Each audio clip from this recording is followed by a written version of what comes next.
নমস্কার, আমি অন্তি। আমার আরও একটি ভ্লগে সবাইকে স্বাগত।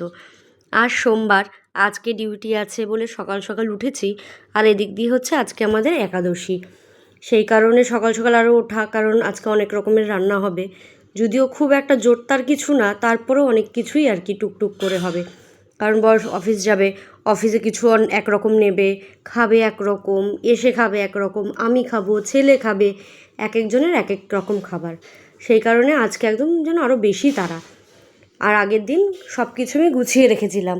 আজকে রান্না করব হচ্ছে সব কিছু সবজি দিয়ে ডালিয়ার খিচুড়ি, ছোলার ডাল, চিজ দিয়ে পনিরের কোফতা আর লুচি। আর ছেলের জন্য ভাজবো গোল গোল করে আলু, আর করব সব সবজি দিয়ে খিচুড়ি। এই হচ্ছে আজকের মেনু। বললাম না, টুকটুক করে অনেক রকম আইটেমই আজকে করতে হবে, কিন্তু অনেক সময় সাপেক্ষ। অল্প কিছু জিনিসই কিন্তু খুব সময় সাপেক্ষ। সেই কারণে আমি আগের দিন কোফতাগুলো আমি করে রেখেছিলাম। আর এই চিজ যে দিয়েছি জানো না, সেটাও আমি ঘরেই করেছিলাম। চিজটা খুব ভালো হয় ঘরের চিজ। আর এই ছানাটাও ঘরেরই কাটানো। আর কি বলো তো, আমাদের যে দুধ দেয় না, এত ভালো দুধ দেয়, যেরকম সর পড়ে সেরকম ছানাও খুব ভালো হয়। আর চিজ আমি ফার্স্ট টাইম করলাম ঘরে, খুব সুন্দর হয়। এর আগে ট্রাই করেছিলাম, আগে অত ভালো হয়নি, তবে এই দুধের চিজটা ভীষণ ভালো হয়েছে। আর এদিক দিয়ে দেখো আমার কোফতাগুলো হয়ে গেছে। আমি ভেজেও রেখেছি আগের দিন, কারণ পরের দিন ভাজতে ভালো সময় লাগবে। আর এত সুন্দর হয়েছিল। আর এদিক দিয়ে দেখো কোফতার জন্য আলু ভেজে নিয়েছি। আলু দিয়ে কোফতা করব। আর ওই যে ছানা দিয়ে চিজ দিয়ে যেটা করেছি সেটা। আর এদিক দিয়ে লুচি করব বলে ময়দাটা মেখে রাখবো। ময়দা জানো তো, যত আগে মেখে রাখবা, যেরকম খুশি সেরম মাখো, কিন্তু যত আগে মেখে ঢেকে রাখা যায় তত লুচিটা ভালো হয়। যেরকম ফোলে সেরম নরম হয়। আমার ময়দা মাখাটা হয়ে গেছে, আমি এদিকে ঢেকে রেখেছি। আর এদিক দিয়ে বসিয়ে দেবো হচ্ছে কোফতাটা। এদিকে মশলা দিয়ে দিয়েছি, ওই আদা জিরে নিরামিষে যা হয় তাই, নুন হলুদ। আর এইদিকে করেছি কী বলো তো, একটুখানি টক দই দিয়ে কাজু, তারপর হচ্ছে গিয়ে পোস্ত, চারমগজ বেটে রেখেছিলাম, সেটা দিয়ে দিয়েছি। তাহলে এই কোফতার যে গ্রেভিটা না, একটু থিক থিক হয় আর খুব খেতে টেস্টি হয়। এর মধ্যে একটু চিনিও দিয়ে দেবো। আর এই দেখো কষানো হয়ে গেছে, জল দিয়ে দিয়েছি। এবার এটা ফুটতে থাক। আর ওইদিকে বসিয়ে দেবো ছোলার ডাল, কারণ আমার ডালটাও সেদ্ধ হয়ে গেছে। আর লুচির সাথে না ছোলার ডালটা খুব ভালো লাগে।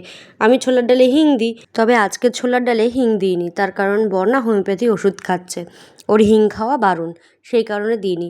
নাহলে দেখবে এভাবে কিচ্ছু না, শুধু জিরে ফোড়ন দেবে আর টমেটো দিয়ে একটু হিং দিয়ে দেবে আর একটু আদা ঘষে দেবে, দিয়ে নুন হলুদ মিষ্টি দিয়ে তুমি ছোলার ডালটা বসিয়ে দাও। এত ভালো লাগবে, তোমার কোনো মশলা লাগবে না এটাতে। তুমি দেখবে করে খেয়ে, ভীষণ ভালো হয়। আর এদিকে দেখো, যে বললাম ছেলেকে খিচুড়ির সাথে আলু ভেজে দেবো। আমার ছেলে না ভীষণ ভাজাভুজি খেতে ভালোবাসে। এই আলু ভাজা হলে তো কোনো কথাই নেই, সে গোল গোল করে দিই আর লম্বা লম্বা করে দিই। আর এদিকে দেখো কোফতার ঝোলটা ফুটে গেছে, আমি কোফতাও দিয়ে দিয়েছি। এবার ওটা একটু ফুটতে থাকবে, বেশিক্ষণ আর ফোটাতে হবে না। কোফতাগুলো তো আগে থেকেই ভাজা, সেই কারণে অত না ফোটালেও চলবে, কারণ ছানার জিনিস তো বেশি ফোটাতে গেলে পরে ছানাগুলো ক্ষয়ে ক্ষয়ে যেতে পারে। এদিকে দেখো আমার ছোলার ডালটাও প্রায় হয়ে এসছে। আর একটু ফুটে উঠলেই, ঝোলটা একটু কমে আসলে নামিয়ে নেবো। আর এদিকে দেখো আমার কোফতা কারিটা হয়ে গেছে, আমি নামিয়ে নিয়েছি। এভাবে করে দেখো, ভালো লাগবে। আর ফার্স্ট টাইম আমি ভেতরে চিজ দিয়ে করলাম, ঘরে চিজ ছিল বলে। আর এদিক দিয়ে বর ডিউটি যাবে বললাম না, ও লুচি নেবে না, সেই কারণে ওকে ডালিয়ার খিচুড়ি করে দিচ্ছি। তা ডালিয়া নিয়ে নিলাম। আর করব মুগ ডাল দিয়ে, কারণ আমি বেশিরভাগ খিচুড়িতে মুসুর ডাল দিই না, আমি মুগ ডাল দিয়েই করি।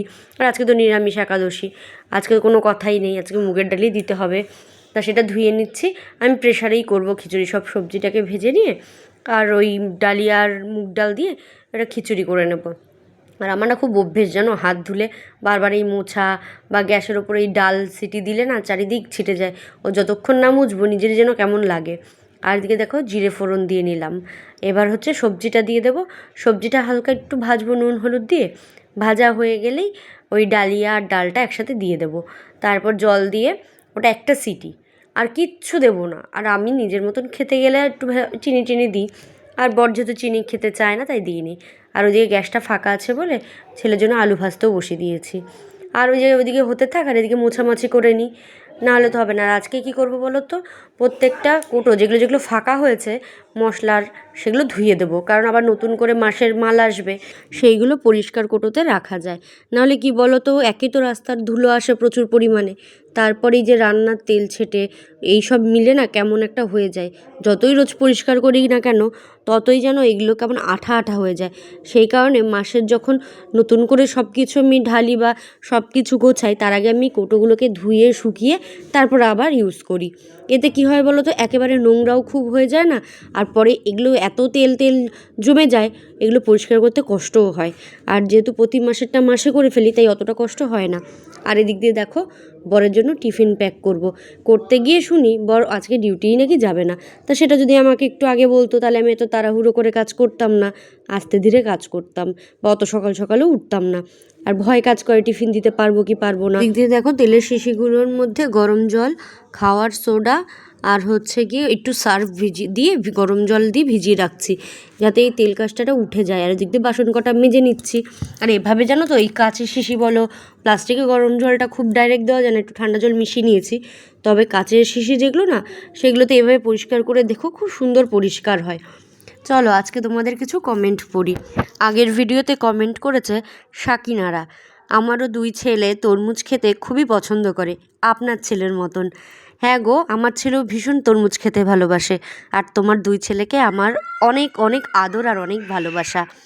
আবার লিখেছে, আপনার পরিবারের বন্ধু হলাম, আপনার কিচেনটা ভালো করে দেখাবেন প্লিজ। অবশ্যই দেখাবো, তবে আমি এই মুহূর্তে বাড়িতে নেই, বাড়ি ফিরে দেখাবো। আর কমেন্ট করেছে হচ্ছে, কিচেন রুমে গিয়ে আমিও দেখি কি আছে না আছে, তারপর লিস্ট করি, ঠিক আপনার মতন দেখে দেখে। হ্যাঁ গো, কি বলো তো, এই না দেখে করার চক্করে প্রথম অনেক ভুল হতো। যেটা আছে সেটা লিখে ফেলেছি, যেটা নেই সেটা লিখিনি। সেই কারণে আমি এখন দেখে দেখেই লিখি, যে কি আছে রান্নাঘরে, কি নেই, কি প্রয়োজন।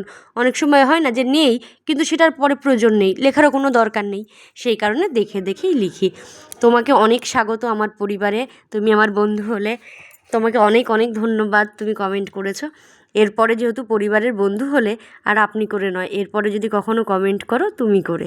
আরও কমেন্ট করেছে, দুষ্টু সোনা ঘর পরিষ্কার করে দিচ্ছে আপনার, খুব সুন্দর লাগলো আপনার ভিডিওটি।